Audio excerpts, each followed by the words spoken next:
Praise the lord. యేసుక్రీస్తు వారి పరిశుద్ధమైన నామంలో మీ అందరికీ వందనాలు, శుభాలు తెలియపరుస్తూ ఉన్నానండి. దేవుని వాక్యము బాధలో నుండి మనల్ని బయటికి తీసుకొని వచ్చేటువంటిదండి. మనము దేవుని వాక్యానుసారంగా బ్రతకాలి. ఈ లోకంలో మనం చూసుకున్నప్పుడు ఏదైనా మనల్ని బాధ పెడుతూ ఉంటాయి, కానీ బాధలో నుంచి తీసుకొని వచ్చేది ఎవరు అని అంటే దేవుడే అండి. నమ్మదగిన దేవుడై ఉన్నాడు. ఈ లోకంలో మనకి బాధ కలుగుతుంటే మనుషులు ఇంకా బాధ పెడుతూ ఉంటారు, గాయం ఇంకా రేపుతూ ఉంటారు. దేవుడు ప్రతి ఒక్క గాయాన్ని కట్టేటువంటి దేవుడు. ఆయన ప్రతి ఒక్క బాష్ప బిందువును తుడిచేటువంటి నమ్మదగిన దేవుడుగా ఉన్నాడు. మనము దేవుని వాక్యము చదువుతున్నప్పుడు, మన బాధ కలిగినప్పుడు అది మనకి ఆదరణ కలిగజేస్తూ ఉంటుంది.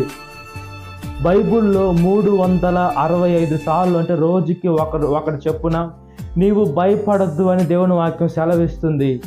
మనుషులు మన దగ్గరికి వచ్చి నువ్వు భయపడద్దు, నేను నీ తోడు ఉంటానని ఎవరు చెప్పరు. చెప్పినా కూడా వ్యర్థం. దేవుడే నేను నీ తోడు ఉంటానని చెప్తాడు. అంటే మనం దేవుని వాక్యానుసారంగా బ్రతకాలి. మనం దేవుని కంచెలో ఉండాలంటే, ఆయన కాపుదలలో ఉండాలంటే, ఆయన బిడ్డలుగా ఉండాలంటే మనం ఈ లోకంలో ఎలా జీవించాలి? మనకి ఇష్ట ప్రకారంగా మనం జీవిస్తే దేవుడు మనతో ఉంటాడా? ఉండడు. దేవుని ఆజ్ఞ ప్రకారం జీవించి దేవుని వాక్యానుసారంగా మనం ఎప్పుడైతే ఈ లోకం బ్రతుకుతుంటామో దేవుడు మనల్ని ఆశీర్వదించాలని, ఆయన మన ప్రతి ఒక్క బాధలో నుంచి మనకు నెమ్మది కలుగు చేయాలని చూస్తున్నాడు. కాబట్టి మనం దేవుని వాక్యానుసారంగా బ్రతుకున్నట్లుగా ప్రార్థన. మహాపరిశుద్ధాత్మ దేవ, మా ప్రియ పరలోకపు తండ్రి, ఒకసారి జ్ఞాపకం చేసుకోండి అయ్యా. మా బాధలలో మీరు నెమ్మదిని కలుగు చేసేటువంటి దేవ, మీకు స్తుతులు, స్తోత్రాలు. యేసయ్యా, మీ వాక్యము మాకు ఆదరణ కలుగు చేస్తూ ఉంటుందయ్యా. యేసయ్య, నెమ్మదిని కలుగు చేస్తూ ఉంటుంది, శాంతిని కలుగు చేస్తూ ఉంటుంది, సమాధానాన్ని కలుగు చేస్తుంటుంది, ప్రేమని పెంచుతుంది, యేసయ్య బాండింగ్ పెంచుతుంది. అదేవిధంగా మంచి మనసును దయచేస్తుంది. మీ వాక్యం మేము చదివితే మా జీవితానికి చాలా ప్రాముఖ్యమయ్యా.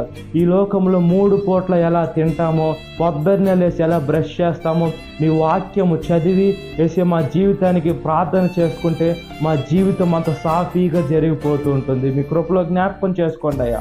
వేసే ప్రార్థన వాక్యం అనేది మా జీవితంలో ఒక అలవాటుగా పెట్టుకున్నప్పుడు మేము వర్ధిల్లేటువంటి బిడ్డలుగా ఉంటాం. కాబట్టి మీ కృపలో జ్ఞాపకం చేసుకొని సాతాను శోధన ప్రతి ఒక్క బిడ్డను విడుదల దయచేయమని, ఈ వాక్యం పెట్టిన ప్రతి ఒక్క బిడ్డని పేరు పేరున జ్ఞాపకం చేసుకొని దినకాలపు దీవెనతో నింపమని నజరేయుడైన యేసుక్రీస్తు వారి పరిశుద్ధమైన నామములో మిక్కిలి వినతులు ఇచ్చిన నా పరలోకపు తండ్రి, amen. Praise the Lord. God bless you. Have a great day.